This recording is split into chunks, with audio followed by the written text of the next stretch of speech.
Hello and welcome. Good morning. You're watching Market Cafe with me, Snehi Shah, and with me is Shreyansi Singh. And well, you're watching ET Now. Thanks so much for starting your morning with us. This is a show where we'll take you through all the important stories that we've been tracking for you in India as well as globally over the course of the weekend, as well as last night where we were fast asleep. And in the second half of the show, we'll also tell you about all the stocks that are going to be a buzz in today's trading session, could be potential buzzers, and also what brokerages are flagging off on their radar this Monday morning. So with that, let's kickstart the show then. And Shreyansi, take us through what the US and Europe handover look like. Decent moves coming in from the US, but Dow is stealing all the spotlight, isn't it? Absolutely. That sums it up because, when you look at futures, so what you're looking at is that there's not much of an action coming in for futures. S&P 500, NASDAQ, as well as Dow, all of them are near the flat line when you look at futures. But when you look at the 30 stock Dow, that is coming off its 8th straight winning session on Friday, and that was, of course, as its best week of the year as well. And the S&P 500 and the NASDAQ, then when you look at them on a weekly basis, what you're looking at is a third consecutive winning week coming in for both the indices. When you look at S&P 500, 1.8% gains coming in for S&P 500, and then when you look at NASDAQ as well, over a percent of a gain coming in on a weekly basis. Now, investors will be looking for insights into the Federal Reserve's monetary policy moving forward with April's Consumer Price Index report due out on Wednesday. Traders also hope that a return to rate hikes is largely off the table for the Fed, despite a slew of hotter than expected inflation prints in recent months. And April's CPI print will also serve as a key gauge of whether or not equities can remain on a stable footing after a stronger than expected first quarter earnings season as well. Now, speaking of the earnings season then, results so far have helped stocks remain resilient despite the inflation overhang. 92% of S&P 500 companies have reported as of Friday, with nearly 80% of firms surpassing Wall Street forecasts as well.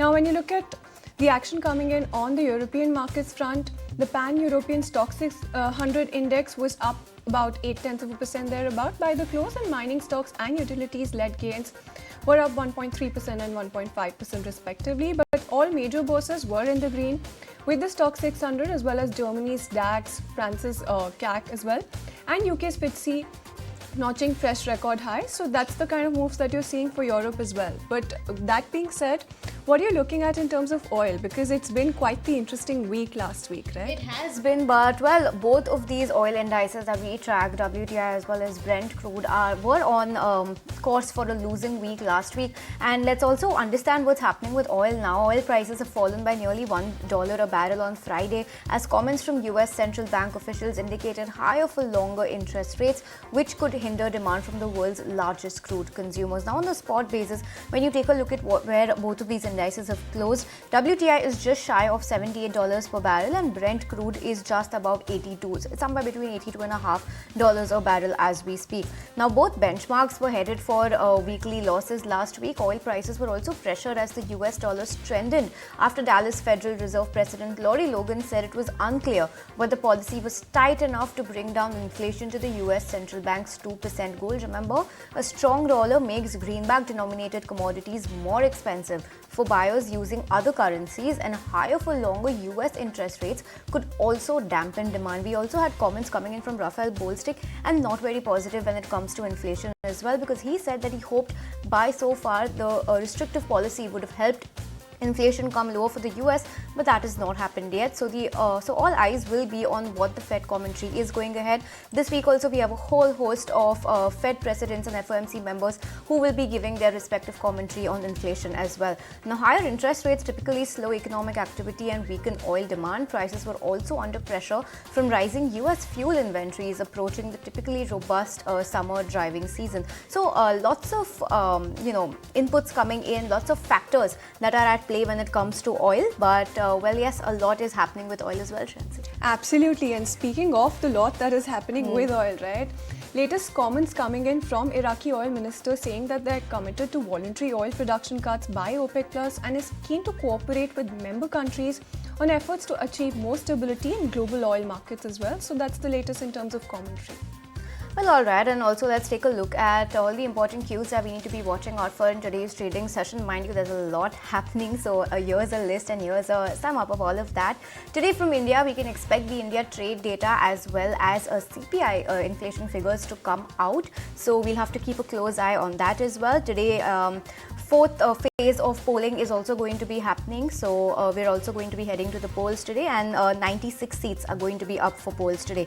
While not much is happening when you take a look at global cues, when you shift focus back home in terms of what's happening on the earnings front from the Nifty pack, we don't have any earnings today. But rather than Nifty, you have a whole host of companies the likes of DLF, Zomato, GIC Housing, Aditya Birla, Varun Beverages, UPL. Important earnings to watch out for as well. And in terms of what's happening in the primary markets, the allotment for Aadhar Housing Finance as well as TBO Tech will be declared today. And today is also the listing for Indegene. So watch out for how that makes its debut on the bourses today as well. Lock-in period also ending for a whole host of stocks the likes of BKG, Global Health, Jana Small Finance, Rashi Peripherals and Capital Small Finance Bank as well. And in terms of other news then, one event that will be key to watch is Air India and Vistara CEOs are going to be addressing their staff about the merger that's going to be taking place. Remember, this comes amid a backdrop of the mass strikes that we've been seeing at Air India over the last week, but that seems to have been resolved by now. OpenAI is set to announce something important today as well. And we also have comments coming in from Loretta Mester and Philip Jefferson of the FOMC. So we'll just have to watch out for all of these cues in today's trading session. Absolutely, lots of cues to keep an eye on. But with that, let's also get started and let's take a look at the top global headlines this morning. Britain has managed to scale the fastest growth in nearly 3 years in the first quarter of 2024, bringing an end to the shallow recession it had entered in the second half of last year. Country's GDP expanded by 0.6% in the Jan to March period, and the strongest growth since the fourth quarter of 2021 when it rose by 1.5% as well. However, Britain has still had one of the slowest recoveries from the effects of the pandemic among major advanced economies, exacerbated by a surge in European natural gas prices after Russia invaded Ukraine in 2022 as well. Well, moving on, let's talk about what's happening in China. And China's consumer price index has risen for a third straight month in April, while the producer price index has fallen 2.5% on a year-on-year basis, signaling an improvement in domestic demand as Beijing navigates challenges in its bid to shore up a shaky economy. Key inflation edged up 0.3% in April, and the Chinese central bank also said that it would make monetary policy flexible, precise, and promote a moderate recovery in consumer prices as well. Alright, then shifting focus to important commentary from the US Federal Reserve, then Chicago Fed President Austin Goolsbee added his voice to the procession of officials commenting on interest rates and inflation, said he believes US monetary policy is relatively restrictive, meaning that borrowing costs are putting downward pressure on inflation, and added that he's hesitant to put too much weight on stronger than expected inflation in the first quarter of this year. Meanwhile, Dallas Fed President Lori Logan also remarked that there are uncertainties regarding whether policy is adequately restrictive to lower inflation to the target, emphasized that it is premature to consider interest rate cuts at this stage. Well, let's move on then. And global healthcare majors Pfizer and AstraZeneca have announced fresh investments in France worth nearly $1 billion ahead of the start of this year's annual Choose France Business Summit. Pfizer said it would invest 500 million euros to build up its research and development work in the country. Meanwhile, AstraZeneca has announced an investment of $388 million for its site at Dunkirk. Meanwhile, more news flow from Choose France event on Sunday, where retail giant Amazon will also be pumping in an extra 1.2 billion euros into France with the potential to create as many as 3,000 new jobs. The event comes as France, the Eurozone's second biggest economy, faces concerns over its budget deficit, while its growth in the first quarter was just 0.2%. Right, then let's talk about the big event of the day when it comes to India, and voting for the fourth phase of Lok Sabha elections has begun. In this phase, 96 seats spread across 9 states and 1 union territory are in poll fray. In Andhra Pradesh, all 25 Lok Sabha constituencies as well as 175 assembly seats are going to polls today. As many as 503 candidates are in the fray for Lok Sabha and 2,705 candidates for the assembly polls.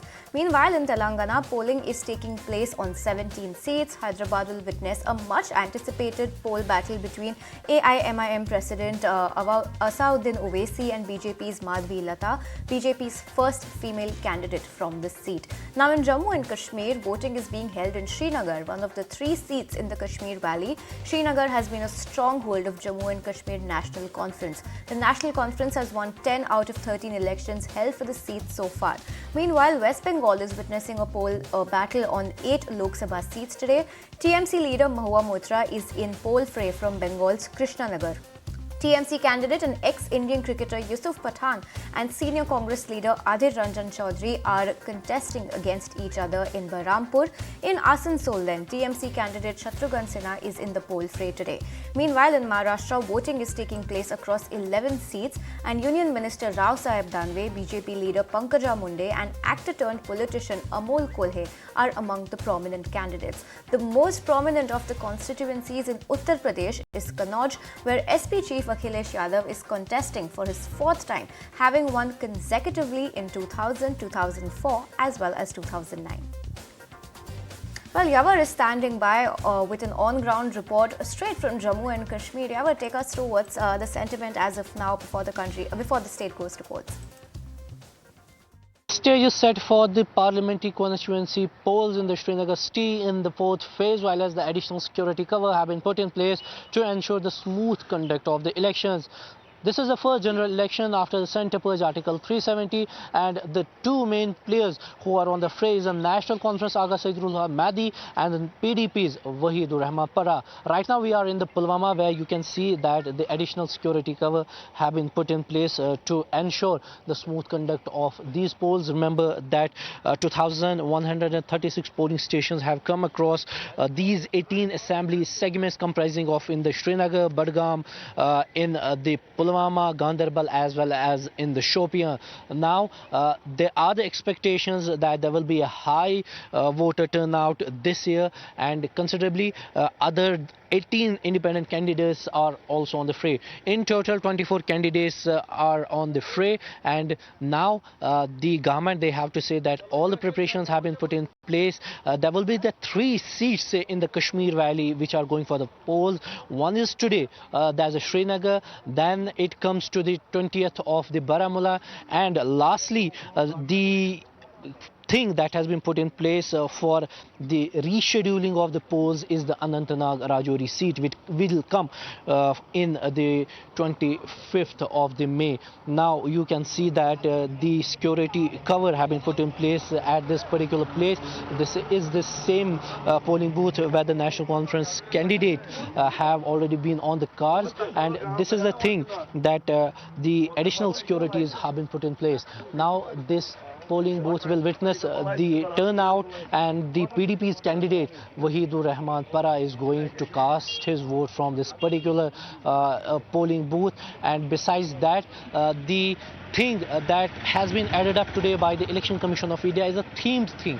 The pink has been dedicated to the women's exclusively polling segments, while as across 18 segments they have put one each in all the districts just to ease and ensure the swift voting process. Now it will begin from 7 a.m. in the morning and will continue till 6 p.m. in the evening.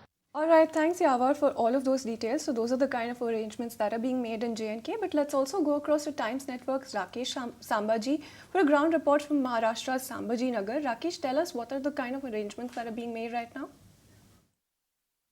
Lok Sabha चुनाव का 4था चरण और इस वक्त हम मौजूद हैं संभाजी नगर में, और संभाजी नगर का ये एक पोलिंग स्टेशन है।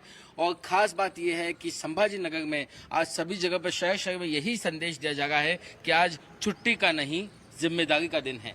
और यहाँ पर पहले मतदाता जो यहाँ पर पहुंचे हुए हैं मतदान करने के लिए, उनकी उम्र है 83 साल। ये अपने आप में सभी लोगों के लिए प्रेरणादायक है। सर, सबसे पहले आपका नाम जानना चाहूंगा, और अभी शुरू भी नहीं हुआ है, पोलिंग 7 बजे शुरू होगा, आप 1 घंटे पहले यहाँ पर आ गए, क्या वजह? Advocate MV Kathar, Madhukar Kathar. Okay, advocate Madhukar Kathar ji. Madhukar ji, मैं यही जानना चाहता हूँ, 83 साल की आपने अपनी उम्र बताई, क्या इतना जोश है कि आप 7 बजे शुरू होने वाला लेकिन 1 घंटे पहले यहाँ पर आकर के बैठे? मैं जोश में हूँ, वोट करने का पहले मेरे को ये करने का है। पहला वोट आपको डालना है। हाँ, मेरी जिम्मेदारी है इस देश के लिए। तो देश के लिए किस तरह की सरकार जो है वो सूटेबल है आने वाले दिनों की? To this year I want only Congress. मैं चाहूंगा कि पार्टी का नाम आप ना बताएं, लेकिन किस तरह की विकास की या बदलाव की या किस तरह की?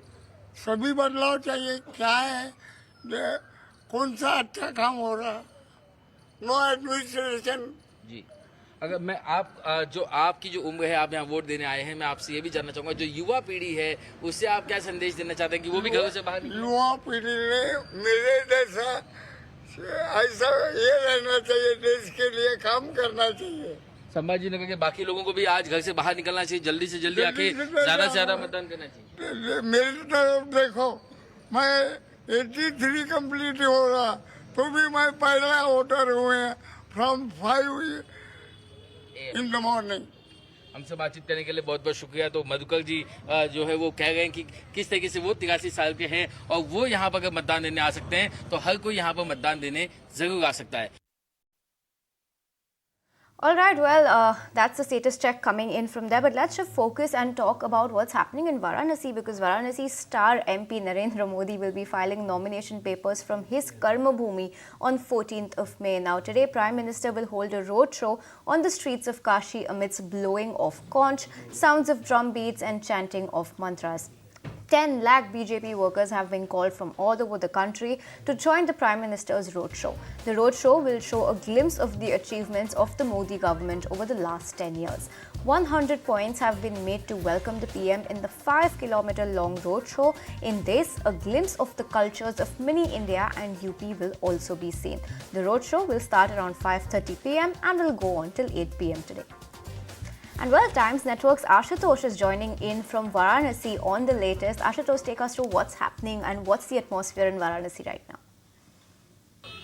वाराणसी के सियासी समर में अब देश के सबसे बड़े नेता और मौजूदा सांसद प्रधानमंत्री नरेंद्र मोदी की एंट्री होने वाली है। प्रधानमंत्री वाराणसी से अपना सियासी प्रचार शुरू करेंगे और सबसे पहले वो 13 मई को रोड शो करेंगे और इसके लिए जो तैयारियां हैं उसको अब अंतिम रूप दिया जा रहा है। इस वक्त हम लंका चौराहे पे मौजूद हैं और जब प्रधानमंत्री नरेंद्र मोदी अपने रोड शो की शुरुआत करेंगे तो सबसे पहले वो यहीं पर आएंगे और यहाँ पर मदन मोहन मालवीय जी की जो प्रतिमा है वहाँ पर माल्यार्पण करेंगे और इसके बाद जो उनका रोड शो होगा वो शुरू होगा। सबसे पहले वो यहाँ से संत रविदास गेट पर जाएंगे और इसके बाद जो काफिला होगा, जो रोड शो होगा, वो एक एक कर आगे बढ़ता हुआ जाएगा और काशी विश्वनाथ मंदिर पर जाकर खत्म होगा। लगभग 4 किलोमीटर का ये लंबा रोड शो है और कहा यह जा रहा है कि लगभग 5 से 8 लाख जो लोग होंगे वो इस रोड शो में शामिल होंगे। बीजेपी ने इस रोड शो को मेगा इवेंट के तौर पे बदल दिया है। लगभग 4 किलोमीटर के दायरे में 100 जगह पे ऐसे पॉइंट्स बनाए गए हैं जहां प्रधानमंत्री नरेंद्र मोदी के ऊपर गुलाब की पंखुड़ियां बरसाई जाएंगी। इसके अलावा जो महिला कार्यकर्ता हैं, जो मुस्लिम समाज के लोग हैं, जो व्यापारी वर्ग हैं, हर कोई अपने अपने अंदाज में प्रधानमंत्री नरेंद्र मोदी का स्वागत करेगा। तो निश्चित तौर पे बनारस के लिए ये खास पल है और यही कारण है कि इस खास पल के लिए बीजेपी ने भी खास तौर पे तैयारियां कर रखी हैं। खुद केंद्रीय गृह मंत्री अमित शाह पिछले 24 घंटे से वाराणसी में डेरा डाले हुए हैं और वो एक एक तैयारी की बारीकी से निरीक्षण कर रहे हैं। सबसे पहले अगर हम इस लंका चौराहे की आपको तस्वीरें दिखाएं तो आप देखिए कि पूरे इस चौराहे को केसरिया झंडे से बिल्कुल काट दिया गया है। इसके अलावा सड़क के दोनों किनारों पर आपको बैरिकेडिंग्स मिलेगी, लेकिन जगह जगह पर जो बीजेपी के झंडे हैं वो लगाए गए हैं। इसके अलावा जगह जगह पर कुछ पॉइंट्स बनाए गए हैं जहां पर प्रधानमंत्री नरेंद्र मोदी का स्वागत किया जाएगा। तो जब देश के सबसे बड़े नेता अपने संसदीय क्षेत्र में चुनावी प्रचार का आगाज करेंगे तो बीजेपी की कोशिश यही है कि इस शो को मेगा इवेंट में तब्दील किया जाए। आप देखिए, जहां तक आपकी नजर जाएगी सिर्फ और सिर्फ आपको बीजेपी के ही झंडे यहां पर नजर आएंगे। Alright, then that was the latest coming in when it comes to the Phase 4 polls as well as the global headlines that you should take a look at this morning. But with that, let's take a quick break. When we come back, we'll take a look at how the Asian markets are faring then.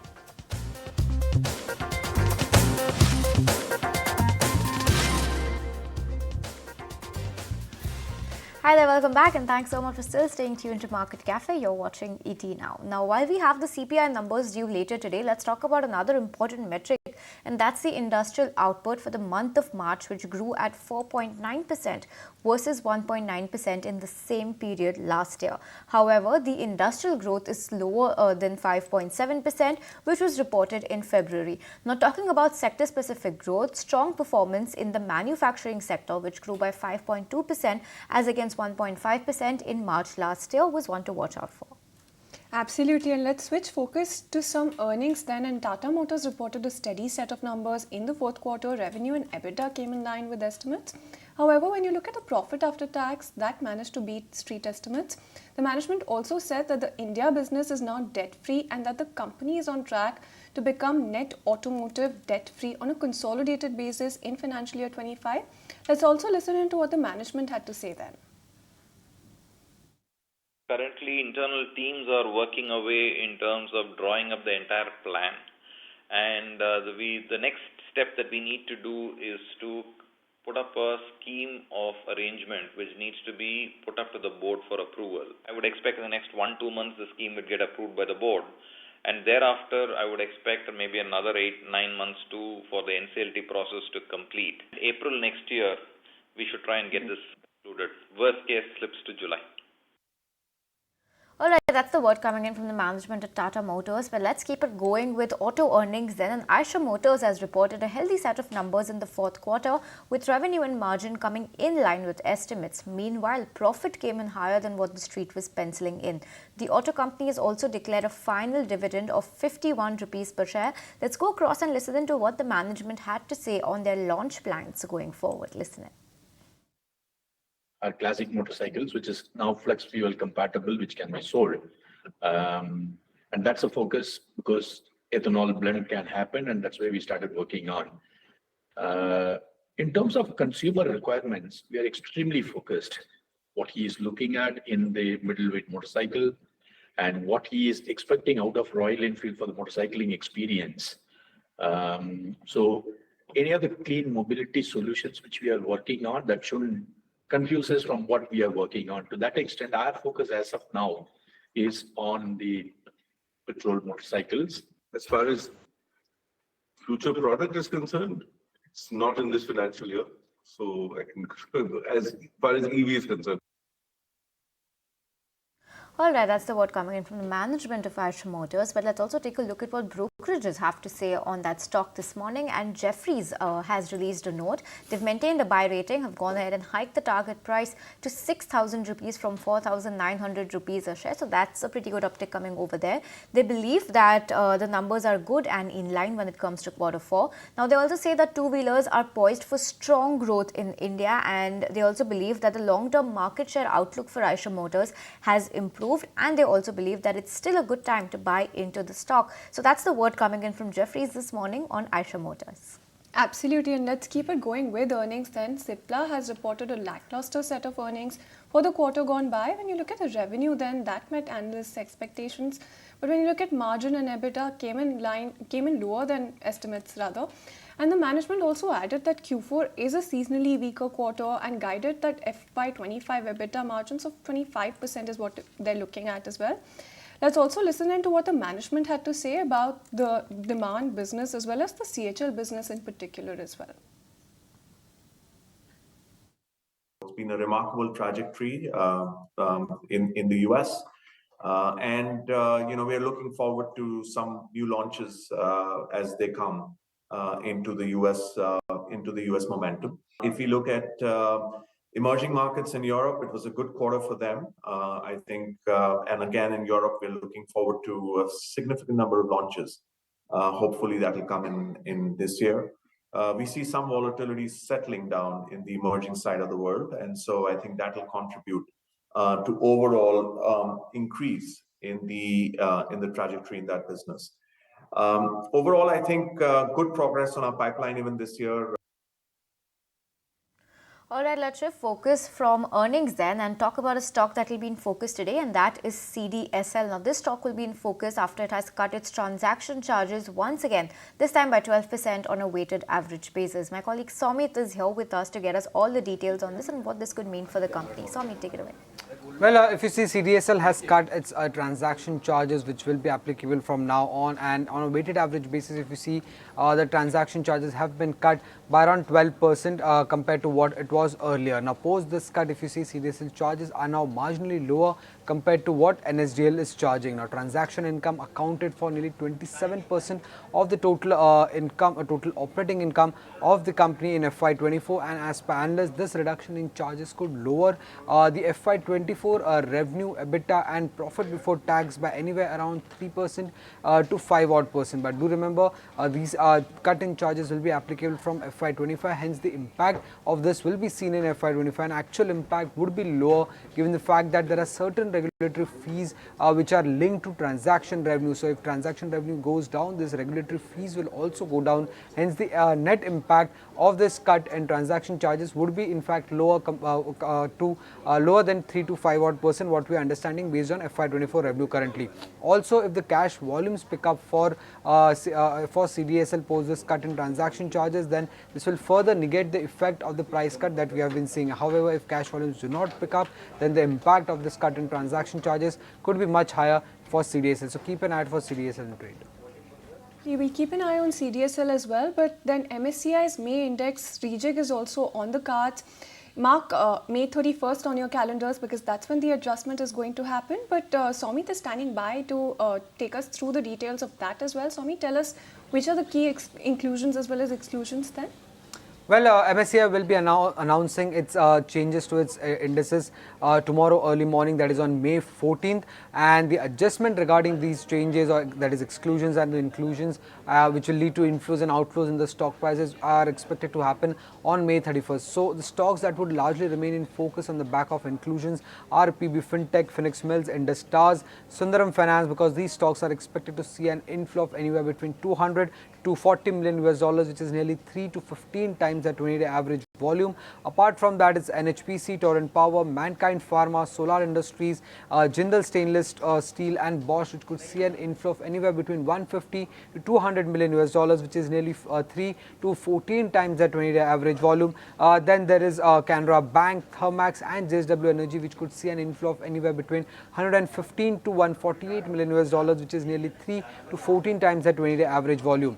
On the exclusion side, there are 4 stocks that one needs to keep an eye out for, that is Bandhan Bank, Berger Paints, IGL and Paytm. If these stocks get excluded from the indices, then the outflow could be anywhere between 80 to 107 million US, which is nearly 3 to 22 times the 20-day average volume. So keep an eye out for these stocks on the back of MSCI inclusion and exclusion, which are expected to be announced on May 14th early morning, that is pre-market. All right, Soumit, thanks so much for taking us through that. A whole host of stocks will be in focus on the back of that MSCI inclusion and exclusion that we're expecting. But viewers, with that, we'll slip into a very short break on this edition of Market Cafe. We'll be right back with more stock-specific news and updates, so you stay tuned.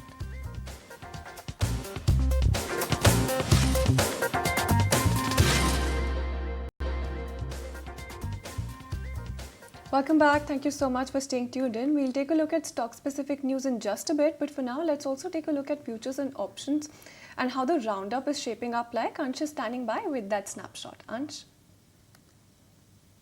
Nifty actually ended on a negative note in the previous week on a weekly basis, but the good part is that we are seeing some good support at 100 EMA from where it has been hovering from last 2 sessions. So this 100 EMA could act as a good support for today as well as for coming sessions as well. Whereas if we talk about option front, we are seeing put writing happening at a 22,000 psychological mark by over 1.5 lakh contract, indicating very good support around this level. Now the 100 EMA is around 21,970. Put writing is happening at 22,000 psychological level. So this almost 21,950 to 22,000 could be a good support base for today's session. Now, if we talk about Nifty Bank, the index is actually going in an upward trend, and currently it is near the channel support and also near the 100 DMA, which is around 47,200. So this level could act as a good support to today's session. Whereas if we talk about index option, we are seeing some call writing happening of at around 47,500 strike, which is a mild one, but very strong call writing happening at 48,000 psychological mark, indicating strong resistance around this 2 level. Let's also talk about 2 major movers of the market, starting with Reliance headlines first. Stock continues to trade below that main crucial level of 2,840. This keeps the bias a bit neutral to a bit cautious actually. Reliance needs to come out above that level to maintain positivity in the market. Whereas if we talk about HDFC Bank, it is going towards its key support of around 1420 to 1425, which is around 1.2% away from current level. This level could act as a good support and give some positivity and bullish sentiment in the market. Now, if you talk about FIIs, then in index futures, they added around 2,100 contract, but they also added around 22,200 short almost. So net to net, we are seeing a decline of around 2,000 contract, due to which the total long position is at 34.1% currently. Lastly, let's have a quick view on few stocks in focus as well, which will be in focus in F&O segment. And we are seeing long build-up happening in Polycab, Dr. Lal Path, Hindustan Copper and Astral as well, whereas short build-up in Birlasoft and ACC. So keep an eye on the stocks. Thanks so much for taking us through that. We'll be keeping a close eye on all of these stocks, and that only adds to our list of all the stocks that we've been, advising you to keep a close eye on today. A very big list coming over there as well on the back of that MSCI inclusion, exclusion, and on the back of what the F&O snapshot is looking like. But seems like that's not enough, because now we also have Jinay, who's joining us on the show with a list of yet another list of all the stocks that you need to be watching out for in today's trading session, either on the back of their earnings or individual updates. So Jinay, take us through that list. Right, so we have a couple of stocks on the back of earnings. First up is Dilip Buildcon. The company came up with an inline results where the revenue stood up around 19% on year-on-year basis, which stood at 3,366 crores versus 2,841 crores. The company posted a net profit of around 3 crores versus a loss of around 70 crores on year-on-year basis. The company also saw an inched up EBITDA margins where the EBITDA grew around 94% and stood at 330 crores versus a profit of 170 crores of year-on-year basis. Moving on, Spencer's Retail will be in focus as the company posted a weak results. The revenue were largely flat, stood at 547 crores versus 543 crores. The company posted a loss of 81 crores, which inched up higher, which was earlier at 61 crores. And the EBITDA loss was also at 12 crores versus the loss of 3 crores on year-on-year basis.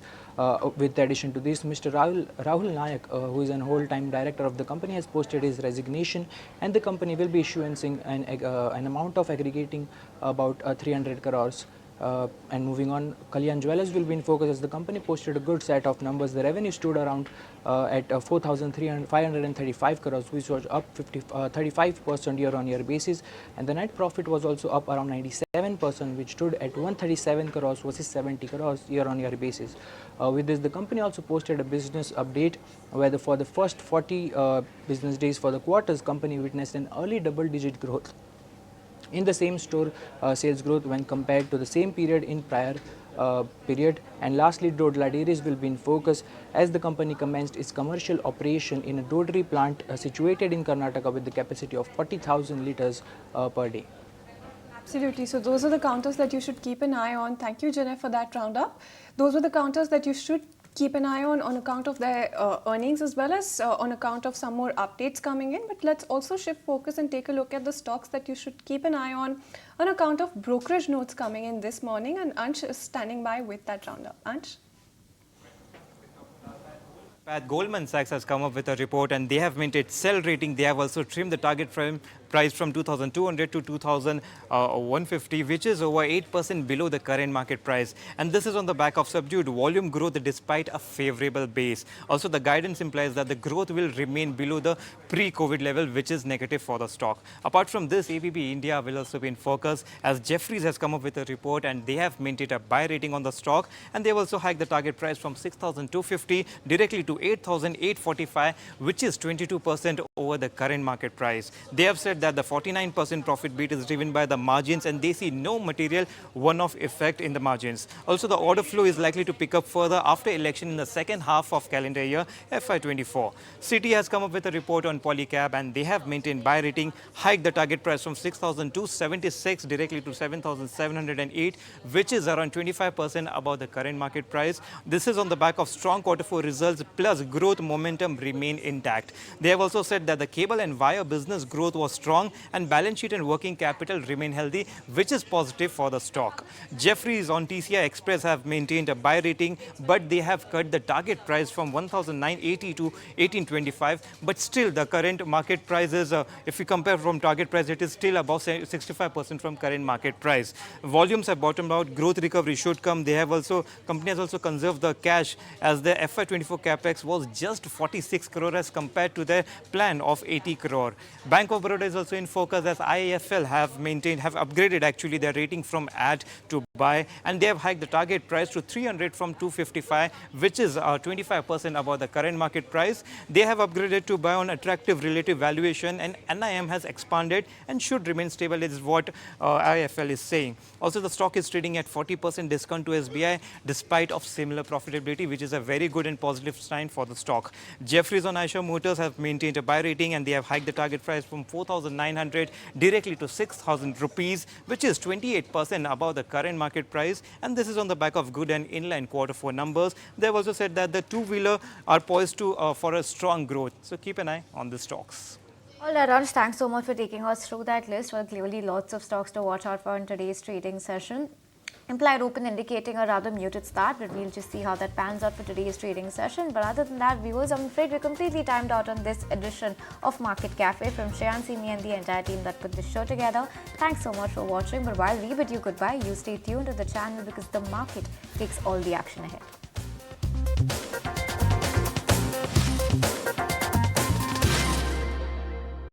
If you like this video, then like, share and subscribe to ET Now.